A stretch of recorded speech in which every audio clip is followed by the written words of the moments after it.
Today we'll cover both platforms and then how that integration works and how it can add value to your office. And I'm so happy Jesse is here with me today. He is amazing. I've been working with him this week. He's so tech savvy and such a wealth of knowledge. So thank you so much for being here. I'll go ahead and give you a moment to introduce yourself and then we'll go from there. Perfect. Well, I appreciate it, Nora, and it's been wonderful working with you all and excited to share AdvicePay and share fee for service, some of the trends we're seeing, and then also that integration and how it can be mapped out and worked. So looking forward to that. And AdvicePay, for those of you who are unaware, we purposely built for financial planning, payments, billing for advisory services. So you have a way to direct invoice clients for ongoing planning, one-time plans, but it's also about the notifications, the visibility, having a dashboard that you can manage so that clients are getting that nice modern touch and experience. My name is Jesse Hoffmann. I've been with AdvicePay for about 4 years, working with firms of all sizes and all different structures. And it's been really rewarding to help them understand how important it is to provide the flexibility, the opportunities advisors can get when they have that easy way to invoice and charge a client directly. So I'm excited to continue to share that and grateful to be here. Yes, yeah. Thank you so much for being here. I'm wondering, when you work with clients before they turn on AdvicePay, what are they doing previously for billing? Yeah, great question. It's kind of the old archaic paper check, the personal paper check. So asking people for a checkbook and to write a check is a little different nowadays, but that's the most common form if you're paying outside of a custodial or advisory or brokerage account and the client wants to pay a fee directly. It's typically a paper check. There is a lot of different options for payment processing platforms. So we do come across them using different third-party system. There's just a lot of compliance and regulatory risk with that because they're not designed for this industry. And there is so much more regulation and scrutiny on how fees are processed and how they're charged to clients and that transparency and visibility. So AdvicePay was created out of that need. They went and asked, how do we get an easy credit card or ACH payment directly to the client in a compliant way for the SEC and for the state registers, regulators, excuse me. There was no real option. So AdvicePay was created to fit that need. Um, it's compliant. Clients have a portal. You can't do annual subscriptions, so you're not going to get in trouble for charging more than 1,200 in advance of 6 months. So there's a lot of little things and little nuanced things within AdvicePay that are fit specifically for this industry. Yeah. Yeah, I can see it as, if you're going to become an RIA, figuring that portion out would be one of the first things you would want to do, especially when you consider how everyone doesn't live in a vacuum. We're all interacting with other industries. And if other industries have it all nice and organized and in a nice, professional, modern way, then advisors should too. Yeah, yep, absolutely. And there it's catching up. We've been around 10 years and just keep growing, and more advisors are interested, more firms are adopting that flexible payment option, and clients really gravitate toward it. It's kind of a funny story from that earlier question, but we had someone call right away, hey, we need to look at AdvicePay. We want to do this, and ask them kind of the reasons they jumped in and wanted to know more. And he goes, well, we had some family office services the client paid with a $100,000 check and we lost it in the mail. And I was like, What? gosh, that's like, No. and yeah, so it was like the very next day on the phone with AdvicePay, they signed up and make that secure payment happen. And then it's also the flexibility where you can do a subscription or a recurring, so that could be broken into 12 payments instead of one or two payments. So just that flexibility is really appealing to clients and just modernizes the practice and modernizes the advisor experience and that client experience. Yeah, right. I'd have to go hide in a room No, he was very after. embarrassed. Yeah. Oh, that's awesome. All right, well then go ahead and share your screen and we'll jump into the presentation and kind of the agenda today is to go through AdvicePay, go through the integration, and then we'll jump into PreciseFP and make sure we keep an eye on all those. Perfect. You can still hear me good? Well, Yes, yep. And I see powering the future of financial planning. Beautiful. Just a few slides. It's just nice to get a little visual, and we'll chat about AdvicePay for those of you who might not use it or unaware, and then a little background on fee for service and the benefits associated with charging directly for planning or whatever ancillary service you want to provide. So, um, what is AdvicePay? We're a purpose-built billing and payment solution. Kind of explained that a little bit already, but designed to compliantly collect financial planning fees, easily accept credit card and ACH payments. You can choose how the client pays, or you can give the client the choice there. And then you can easily create those invoices, whether they're a one-time or a recurring subscription, quarterly, monthly subscription. You can do a half up front with a subscription tied to it. But you also have that centralized view. So when you log in, you're going to see all activity. You can send out reminders. You can make adjustments if need to, and then you can pull reports. So very, very nice and user-friendly and designed specifically for advisors and RIAs. It provides those clients with that secure digital payment that we mentioned. It's a modern experience. Clients ask for that. How can I pay? Can I pay outside? I'd like to pay directly. And they get automated notifications and reminders. They have a direct support link to our support team if they need help, as well as advisors that use AdvicePay and those home office folks as well. And then why fee for service? So it's really about fee transparency. The clients, you're charging a client directly for service and advice. It's typically a fixed or flat fee or a recurring fee. It's not complicated to explain. The clients really understand and get it. And most industries are moving this way. It's a subscription service like a gym membership, et cetera. And so the next generation of clients are very adapted and are okay with that structure. It works very well for them. It's a little different from the AUM fees that everyone is used to and that dominates. That's always going to be there. We're happy for those. It's just another way to look at it and another avenue that you can charge clients. So you can use it for the one time, just a consulting, an hourly project, an estate plan, or those ongoing services if it's ongoing financial planning. And so you're going to have that billing flexibility so you can really tailor your fee, tailor how you bill the clients that fit your business needs or who you're kind of targeting and going after. So you can do half up front. You can do that hybrid solution. We'll look at that a little bit more, where you're actually an AUM fee and an ongoing financial planning fee, where you can kind of separate those out and have two separate payments. Works really well. And it just gives you that opportunity to reach new people. So about 1/3 of US households have 100,000 investable asset minimum or less. So you're going to give an opportunity for you to serve them with financial planning, with advice.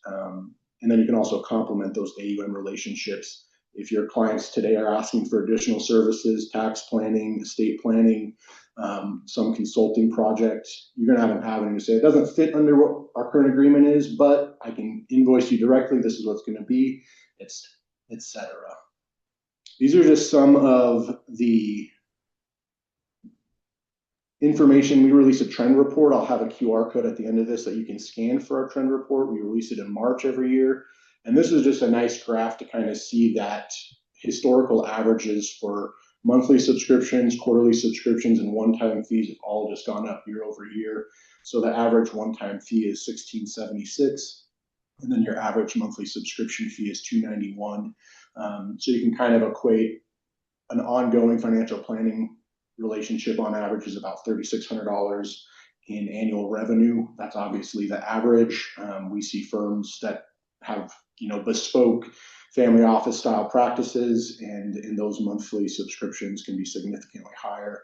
We also have the option of maybe it's just a newsletter and a quarterly webinar, and it's a really small amount that's charged monthly for those younger generation, for those that are just curious about getting a little bit of advice or starting out there. So I love it. And Amanda's asking, is there a way for clients to be notified of payment a month in advance versus a week?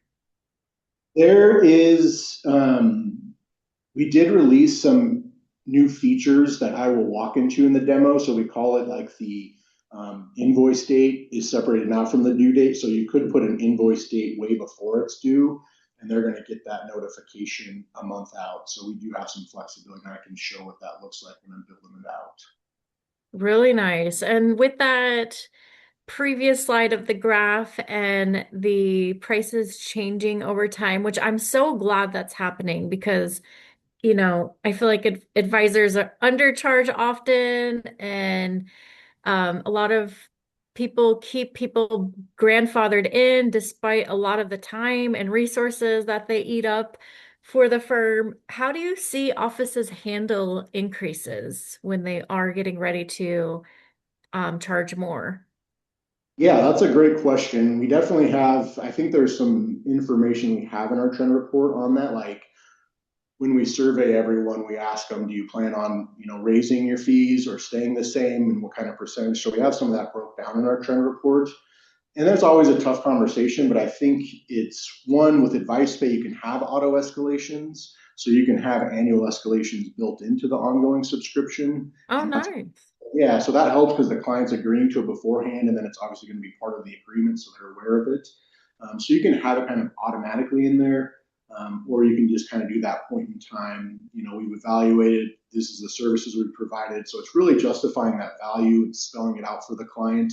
I think one of the best ways to do that is a client service calendar and really formulating, I'm providing ongoing planning. This is the 12-month service calendar, and these are all the events within that 12 months that we're doing for you, the topics we're covering, the, one or two annual checkups, whatever that might be.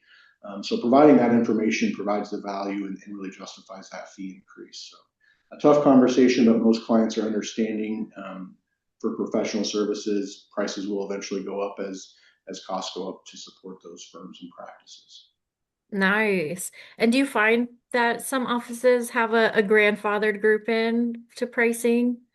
There definitely is times where that is. In fact, one of them that he was purely AUM and he decided to do a hybrid model, and he decided I'd like to take my financial planning services take the majority of my time and a lot of work. So I'm going to separate it out into an ongoing planning fee. It's going to be $500 a month. And then the clients will also pay their AUM fee if they want investment management. And you could look at maybe reducing that or playing around with that fee a little bit to be more competitive. However, it worked out nice for him. He grandfathered in all of his clients and said, this is how it's going to go. I'm breaking the fee into two fees. They're different services, they take different time. But for those legacy clients and those grandfathered in clients, it was half price for ongoing if they took it. So it's $250 a month plus their AUM fee. And then any new client was $500 a month for the planning and the AUM fee. So it works well. We do see it, but you can kind of adjust those as you change the structure a little bit. Really nice. And Meredith is asking, and I'm sure we can, when we jump into the demo, demonstrate this further, but what's the most efficient way to execute a price increase if the client would have to sign a new client agreement beforehand? Having a hard time figuring out how to best set up the workflow for this, and she's a current AdvicePay and PreciseFP user. Gotcha. Perfect. Yeah, that's, I would say you'd want the new, if it's not part of the original agreement, to get that out. And then there's ways you can push with AdvicePay, you can connect some of the e-sign functionality and push some invoice information in there. And I believe we can do the same with PreciseFP. So there is ways to have that kind of all wrapped in the agreement so it's transparent. Um, but I think it's just having that conversation, getting the agreement signed, and then the invoice out. And there's some steps and ways you can make that a little more streamlined with both AdvicePay and PreciseFP. Yeah, let's definitely show some options for you. Thank you. Yeah, those are all great questions, and keep them coming. More than happy to stop and answer those questions as we go. I think me and Nora will have some time carved out at the end for some questions and answers as well. So this slide, this is my last slide here, just kind of showing how advisors, again from our trend report, how they're determining their pricing. So complexity and time is the primary one. How long will this take me? How complex is this need? And then they also look at those flat fee tiers. It's ongoing planning, it's X amount per month or X amount per quarter. Um, they'll also look at maybe different levels of flat fee tiers. This is my, good, better, best scenario, and each one has different client service calendar, and each one has a different fee associated with it because of that client service calendar. The hybrid model is kind of what I explained a little bit ago, where you're looking at an AUM fee plus an ongoing planning fee and doing them side by side with the financial planning fee being directly invoice to the client with a subscription or a one-time invoice. And then the interesting one here is client income assets. If you're targeting those, you might not, it's not an AUM fee, there's no investable assets, but we're going to take 2 to 5% of that household income, and then that's going to calculate that ongoing planning fee. So some interesting insights there. This will be my last slide, just so you can scan that QR code on the far right. That's our trend report if you want to get access there. And then we'll jump into the actual demo here in one moment. Really nice. Yeah, and that previous slide always gets me because if you're on LinkedIn and you're connected with kind of providers or influencers to advisors, I feel like that topic of pricing always comes up, and it's almost like a war of are you flat fee or are you AUM, and it gets heated often. It does. And I think in the end, is the client serviced? Are they happy? Are they getting advice? That's if the answer is yes, then I don't think it really matters much how they're charged or invoiced. So we try to be agnostic on that approach. Obviously, we're fans of fee for service financial planning, but we know that models work well for all different advisors and different clients. It's what they need and what works best for your firm. Yeah. And Mary wants to know where that survey is located. I can share that. We'll see. Hopefully the QR code worked. I could paste in the link too. I think I have it open. Yeah, and even AdvicePay, you just search like AdvicePay 2026 trend reports. I dropped my slides. I can pull my slides back up and I can get that QR code real Let me know. I put a link in the chat. It's like slash trends, if that's the correct one. quick. I think so. That should be our landing page. Okay. It stays kind of the same. Oh, and David said the QR code works. Perfect. Okay, Oh, awesome. Dan said he got it. It's really helpful. We have some good information. There's a lot just on like technology. PreciseFP is one of our most leveraged integrations, which was actually we weren't sure what it is. So it's like the e-sign functionality, and then PreciseFP was one of our top 3 integrations all of last year. So it's really nice to see that people are using both platforms and making it really easy and simple to take those prospects to clients and invoice them. Yeah. All right, shall we take a look at the integration? Yes. Yep. Let's jump in. And I know I'm such a visual person, so being able to see it and feel it's always nice. It was cool to see, and very just to call out for PreciseFP's support. It was new to me to figure out the integration, so I had to work through a little bit, got in touch with them, very helpful. So it does take a couple steps in the right order of steps. So we'll walk through it so that everyone's aware of how to link up the invoice data into the client profile in PreciseFP. So we'll start by just signing in. And of course, it's technology, so it's always going to be delayed when you need it to go live, but we are live, which is nice. So here we'll have our main dashboard in PreciseFP. We're going to go down to our bottom here in our settings icon on the bottom left, that little person silhouette. And then we're going to go to integrations. Right now I have it turned off, so what I'll do is I'll disable the integration, and then we'll get it turned on real quick. It's going to ask you to sign into your AdvicePay account. We're going to provide access for PreciseFP to your AdvicePay account, and now that integration is linked. So the next step here, with the integration, you're going to be able to have a client that's created in PreciseFP, and you can push it into AdvicePay and create the client in AdvicePay automatically. And then you can also import clients from AdvicePay into PreciseFP if you'd like to import them that way. So we'll look at that in a second. The other nice feature, what I'll actually do is I'll show that right now while we're there. So we'll go into clients, and then we're going to be able to import, and it's going to refresh there.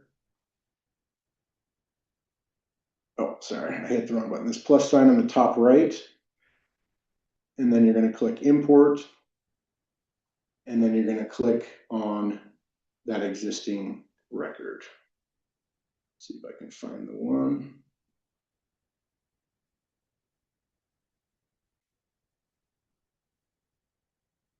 So now that AdvicePay client is created into PreciseFP. Pretty simple and straightforward that way. The next step, if you want to have AdvicePay information, I sent the invoice, they made their payment, but I want to see it here in PreciseFP. It does take a couple steps, so we'll walk through that slowly, and feel free to ask questions or jump in. But what we're going to want to do is create the data set first. So within the PreciseFP, we're going to want to create that data set. You're going to click New Page, which I've done here already. So once you get the new page, we're going to hit this plus sign, and we're going to add an element detail. So right now I have an element detail of invoice amount, invoice due date, the date it was paid, and then the description of services. There's quite a few different ones you can add there. But the thing that you need to know is on the integrations, we'll jump back on this top left. We'll go all the way back up to integrations where we turned it on. We're going to click there. And now we have an integration mappers button. So once we click open on the mapper, this is going to actually allow us to take AdvicePay API data. We don't have to use Zapier. We don't have to do anything weird. We're going to just create a new mapper setting, which I've already done, and call it AdvicePay invoice information. And now we're going to add in those groups. So we'll add in a new field. We can do invoice number. And then our connection is going to be in that AdvicePay. So then we'll link it up there. So you can see from AdvicePay data, the amount is going to be kicked into that new data set that I created, and it's going to be specifically under the invoice amount section. So you'll link it to exactly where you want it to show up in that data set. And then we're going to head on back. We've got all that set up and worked out. Now when we go to our client, I did find out you do have to re-import them if they were already existing before, because it's got to pull that new data over since we've just mapped it out. Mm-hmm. So we'll get that re-imported, excuse me. We'll close that out. Now when we look at Maya and we take a look at her, this new data set that was created, we have all that Oh, information created. So she had an invoice of 5,000 that was due on the 7th. She paid it on the 5th, and it was for an hourly consulting and project. So really nice and helpful to have that information. If you wanted to have this moved up, I believe we can edit. Once we're in the data set, we can edit where's that located at. yeah. I feel like that's a little bit of front end work, but a lot of value. I feel like there's something scientific about having everything in one nice place to look at. And, you might, as a best practice, re-import them from AdvicePay monthly or the next, right before you start working with them, just to make sure that most up-to-date information is in there. Yeah, I think that's absolutely right. A little front end work. Once you get it mapped out, though, you have the information you need. It's obviously there in AdvicePay too. So just having that integration makes it easier so that when you are in PreciseFP, you can see I did send them an invoice for the amount and the description of services, what it was provided, all laid out there nice. So once that little bit of front end work's done, then it's all pretty easy and automated after that, just with the import function. I'm super impressed. I love that you were able to put that together for this presentation. I'm very impressed. I love it. Yep. It's a little different and unique, but the flexibility is there. We have those custom endpoints so that you can utilize it.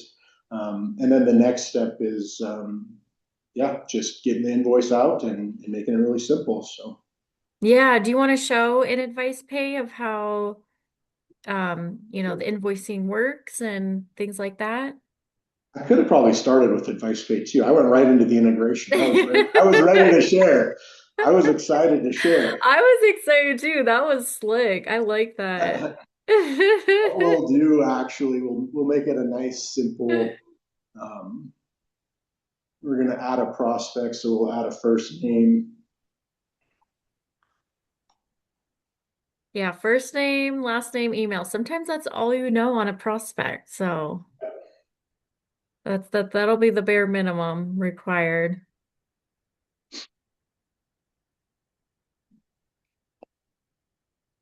And Deidre asked, can you add a last updated date? On the invoice, I don't know if that was one of the endpoints. I believe there was status, like payment status. And if it's referenced to when you edited the invoice, I don't know if that was one of the API endpoints. Mm, I will disclose that you do have to match up. So, like, if the AdvicePay data you're trying to map into PreciseFP is a date, then when you create that data set, it has to be a date field and not an amount field. Or if you want to know the invoice amount, you have to mark it as an amount field, which is pretty obvious by what the endpoint is. But there are a couple that you just have to try it out and see which one is showing. So it does have to align with what data is being shown, whether it's a date or an amount or a number, etc. yeah, and she did say I'm seeing that last activity field on the screen you are showing. Last activity field. Interesting. I'll have to, I'm not sure exactly what that endpoint is. So that's a great question. And I am not entirely sure. Um, I don't know how many data endpoints we have from AdvicePay that go through our API. There's a specific list for PreciseFP to have access to. Hmm. Um, I'm not 100% sure on that. It's a great question, and I'll try to find out. Yeah, we'll look into it. So we've got our prospect created here in PreciseFP. So we're going to export that to AdvicePay. It's going to create a new record in AdvicePay. So we're going to export that. Yeah, so most often you're going to start your prospect process in PreciseFP, and then as soon as, you win them over and it's time to get that started, you'll export them into AdvicePay and then we'll see what happens from there. Now we have that client for Stephanie. She's automatically in the AdvicePay as a client. And now we simply create new to create that invoice. E-sign functionality is there if you want to use it. Otherwise, you can just attach the invoice and then you have that option of a recurring subscription. If you wanted to have a subscription that was only 3, 6, 12 months long, you could have an end date, so it would be done after a certain time period, or it can go indefinitely. For this example, we'll just do a one-time invoice. We're going to say that it's due on the 3rd of September. Is that subscription a template that you created beforehand? This is just how that invoice creation is. So it's just a Oh, landing okay. page to create it. So then you just have that ability to change your frequency, when that is going to start. And then you have that option of the client can pay by ACH only, or they can pay by credit card and ACH if both of these are selected. So the client gets the choice. And then you Has have anyone that. tried to pay with Apple Pay yet? Yeah, we do support it. I believe I believe we consider it a credit card payment, but we do support, Oh, um, nice. yeah, the Apple Pay and a few other options there as well. So this can be kind of that financial planning fee monthly. Here's just adding a fee escalation. So if we just wanted to have a set amount or a percentage, every year in our contracts, the ongoing planning is going to be a 5% increase, whatever you want to do there. And then when that's going to start, we can have that part of the invoice. So the client's authorizing that increase to happen on X date, and then it'll automatically increase. You have the option of increasing the subscription later on without this built in.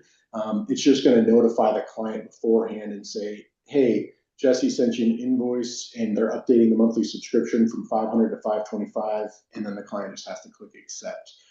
It's one of the parts that makes us really compliant is the client's not going to just receive an invoice for any amount without them knowing about it. They're notified throughout that whole process. So Hmm, really nice. the description of services, these are free type, whatever works for you in the service that's provided. And then if there was like a new client fee, or we get a lot of half upfront, half paid with a monthly invoice for 3 months or 6 months, and then that one-time plan is done. So you do have the option of adding a one-time invoice on top of the subscription. The nice thing, they're two separate invoices, but the client is going to pay one time to take care of both the upfront and then kick off the ongoing subscription for when that'll kick off. So Once you get it sent through email, we'll just send it off. If you want to write a custom message, this is, hey, Stephanie, this is for our ongoing planning. I'm looking forward to our relationship. And you can send that off through email. The nice thing is you're going to have it automatically updated here. So you're going to get status Nice. of the payment. And then if it was something where it's been unpaid for a little while, the client's not responsive, we can send a reminder right through AdvicePay. So they get it through the AdvicePay application. It doesn't come through your personal email. People are used to that, and makes it a little nicer to have that little barrier in between requesting a late payment or an overdue payment. Yes, I feel like reminders is one of the most underutilized things where, have the machine chase the adult for their information. You could just have it message them, tap them on the shoulder again, and hopefully they get it taken care of. Yep, and there is a lot of flexibility. So some of the notifications you can turn off if you don't want your client to get those notifications. Oh, Um, okay. some of them are not. So for compliance and regulatory reasons, you can't turn off a subscription payment receipt. Um, it's always going to be on there so that the client knows they're still making that ongoing subscription payment. But Oh, then okay. there is some nice flexibility. So some of these notifications on the far right, you can click the settings gear and you can adjust some of the timing. So if you didn't want that upcoming invoice until it was a week before, and then you can type that specific message, um, you have some options there, as well as BCC, CC recipients for notifications. And then for your visibility and your transparency, you can get notifications when a client's late, when they've paid their invoice. If you want to see all the transactions, you can have that emailed to you as well. Or if there was an admin or someone else, you can add them as a BCC to get the transaction report. So the notifications are very helpful, keeps everyone on the support Yeah. insightful. Um, and then Do from you there, see late fees get charged? there's not really, not typically not. Mm. I mean, you could probably have that maybe in your agreement, but most often the client seeking advice or signing in that agreement, they're going to be paying. So we don't really see a whole lot of unpaid invoices, failed invoices. Their credit card fails or is past expired. That happens. That's natural. They don't, insufficient funds or something goofy happens with their card and the payment doesn't go through that month. The great thing is you don't have to track and chase it down. Their clients will be reminded, hey, your payment for the subscription failed. They get an automated notification as soon as that payment doesn't go through, and then they can adjust and do it on their own, as well as reach out to our support team if needed. Nice. And you said there are login credentials that the client will create. It's optional, so we Optional. do. Yep, it's an optional. So it's the client payment portal is secure. It gives them just a dashboard to view all their invoices, to view your information as their advisor. They can add in an admin or a second person if they wanted someone to help them take care of the invoicing, but it's not required. So clients can make their secure payments through the email links as well as through that client payment portal if they like. And that's where it says unregistered. So this client hasn't registered for their client portal yet. Oh, okay. Yeah, do you have an example of what the portal looks like? Is it labeled to your office? Let me see. It will. We are white labeled, so the notifications. Um, I have quite a few demo accounts, so I want to make sure I get the right one. Yep, that's true. And Meredith asked, is it possible to add ongoing reminders for failed invoices? I believe that is correct. Let's take a look and see here. And then I'll get back to the white label. The client payment portal is white labeled, so it'll have that logo here. Oh, Um, nice. you can update that in the firm settings. This is still the advisor dashboard advisor portal we're looking at. But Yeah. whatever change here to the company logo and the company name, that's going to be reflected in that client payment portal. So firm settings for firm-wide account settings, also have those email notifications, and then overdue invoice reminder. Um, I like this one a lot to adjust. We're going to give them 3 days. The invoice is past due, but you get 3 days to do it. And now they haven't made the payment. They're going to get a reminder. And now I'm going to select every 2 days after that. they're going to get this reminder until it's paid. Once this is Hmm. saved, I can add a nice custom message if I want as part of that notification inside the body of it. But now that's saved. So I know any failed payment or missed payment, they're going to be reminded every 2 days until it gets paid, and I don't have to come here and do that. So you do have some flexibility on the overdue invoice reminder. This is kind of what the notification looks like. So again, white labeled, it'll have your firm name in the header so the client's familiar with it. It's going to have the invoice attached as a PDF, so the invoice will look something like this. Mm. There's disclosures for the invoice, the services, the amount due, all of those details. Um, so there's quite a variety of notifications, but they do have that white label, and then they have that support link if your client needs help, and then they can view and pay their invoice right from there. Nice. And Dan asked, I've been using PreciseFP for e-signing, client agreements, and disclosures, but if I use AdvicePay, can I get it back into PreciseFP easily? That is a good question that I was trying to figure out, and I'm not 100% sure because I know that with the integration and the custom mapping fields, those datas of like invoice amount, due date, et cetera, that come from AdvicePay, you can put them into a form, but that's something I would leverage, like the PreciseFP support. They're amazing, and they would have a little better way of knowing how to do that. So I'm not 100% sure, but I think it is. It's not a Yeah, great answer. I was trying to figure great. it out myself. Yeah, great question.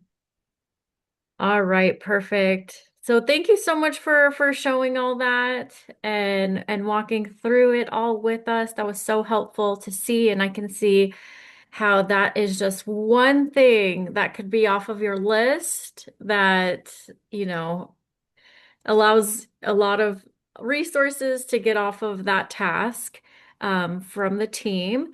So next we'll go ahead and jump into PreciseFP. I'll show what's going on the PreciseFP side, what PreciseFP is, how to use it, and how the integration works.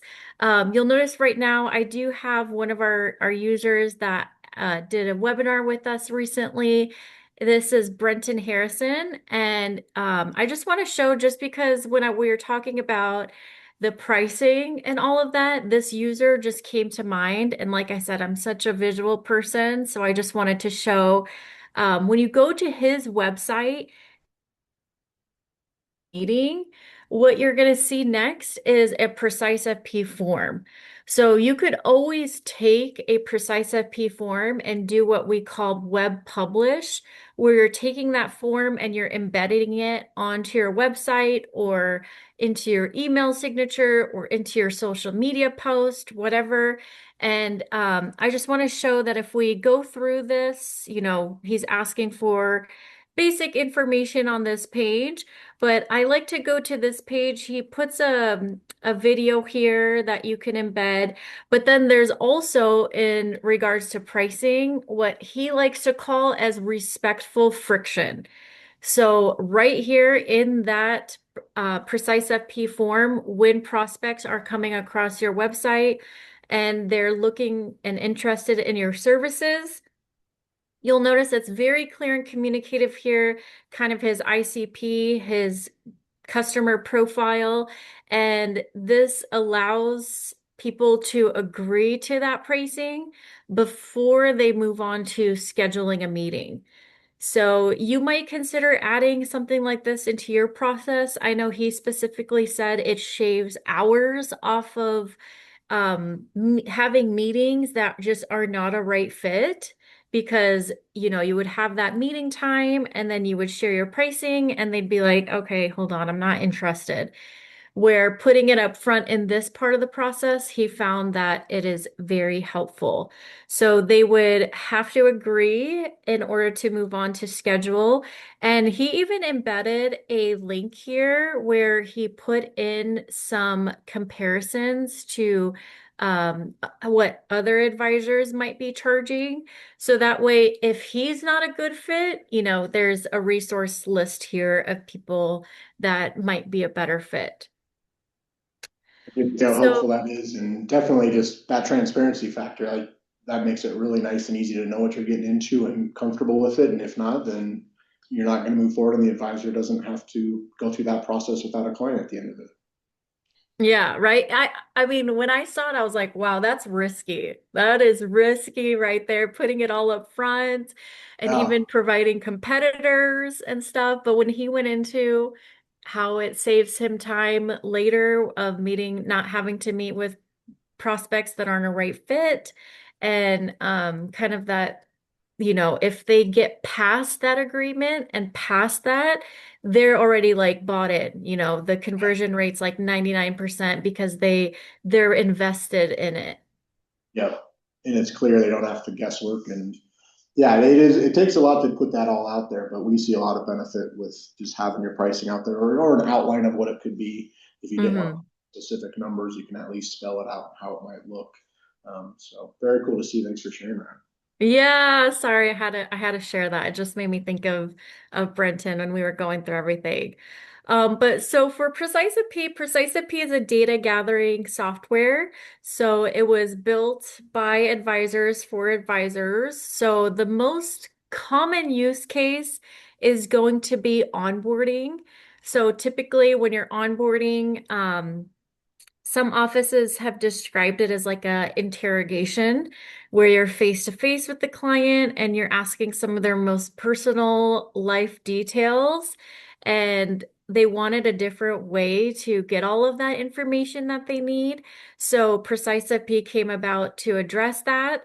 And what you can do is you can either, I've seen offices kind of do that initial meeting and be very clear and communicative. Let that prospect know by the time you get home, there will be a message in your inbox.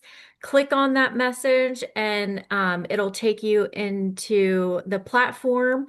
If you are collecting sensitive data, private information, then they will need to authenticate in order to enter into the platform.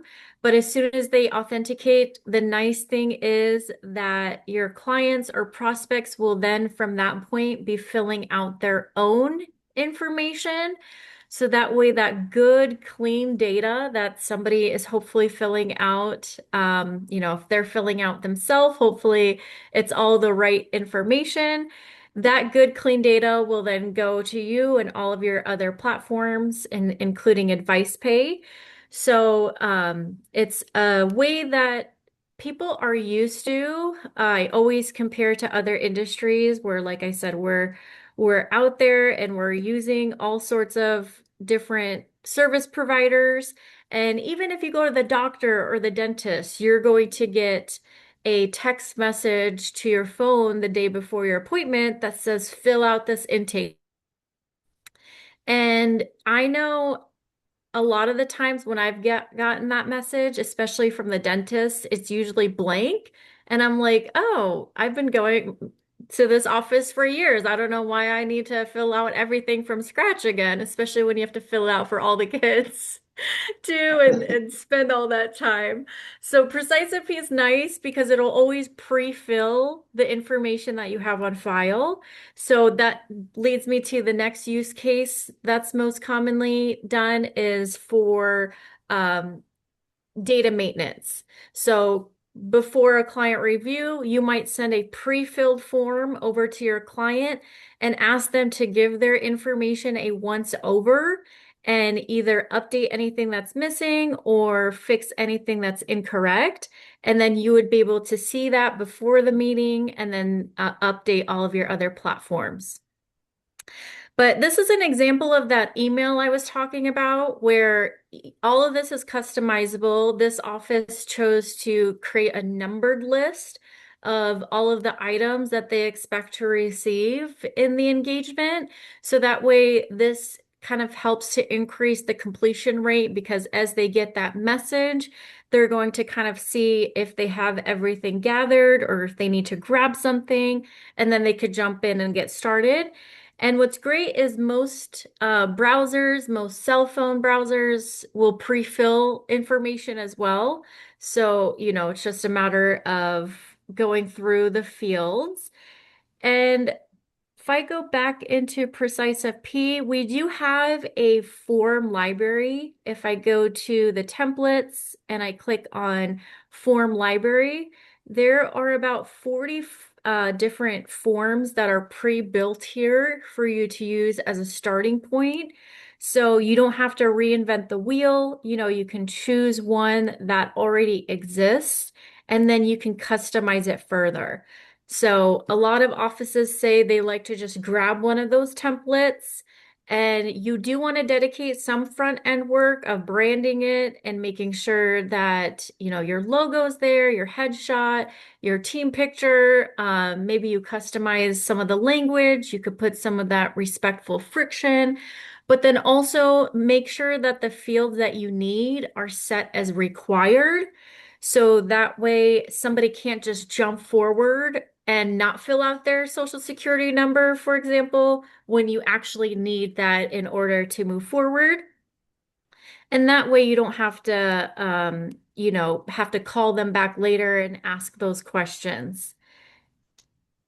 I'm going through the questions here. Venus says, what is the name of the financial advisor that embeds videos of PreciseFP on his website?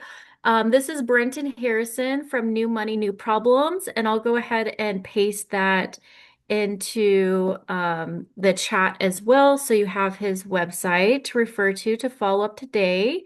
Jackie says, is this being recorded? Yes, it is. And thank you, Amy, for sharing that with her. All right, so here is a default form called custodial onboarding that's pre-built in the form library. You'll notice that some of the items have an asterisk next to it. That means that that field is required in order to move forward. So you do want to be strategic here to make sure that you get all of the data that you need, and you'll find that there are dynamic fields in PreciseFP. So you can ask questions like this, like, would you like to include your children as beneficiaries or trusted contacts? If they answered no, nothing happens. They just move forward. If they answer yes, then additional fields will pop open for them so that they can get that information for you as well. And you can even ask here for them to break out the percentage of that division for beneficiary and make sure that it does equal out to 100%. And then here, they can add any accounts. Same thing, if they have that and they check it off, then that field will appear. Otherwise, it won't be there.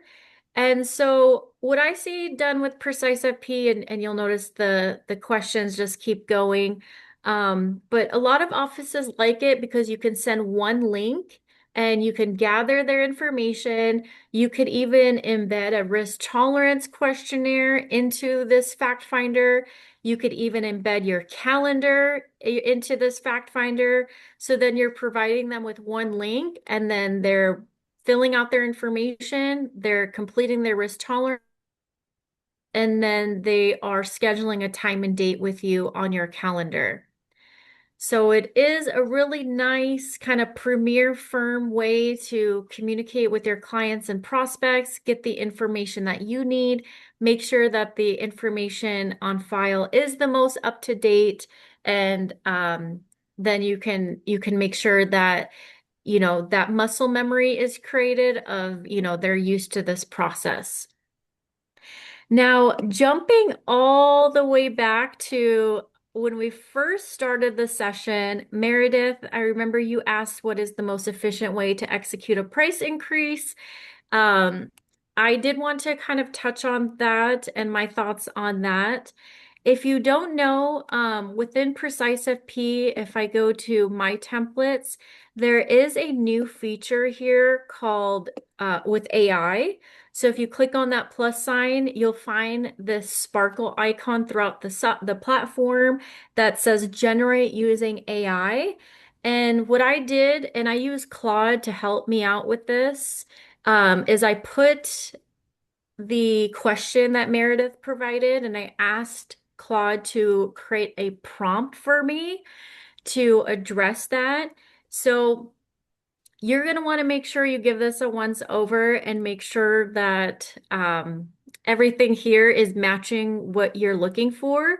But then I put it here into PreciseFP's template builder, which just allows you in plain language to say what you want in a form, and the software will create it for you.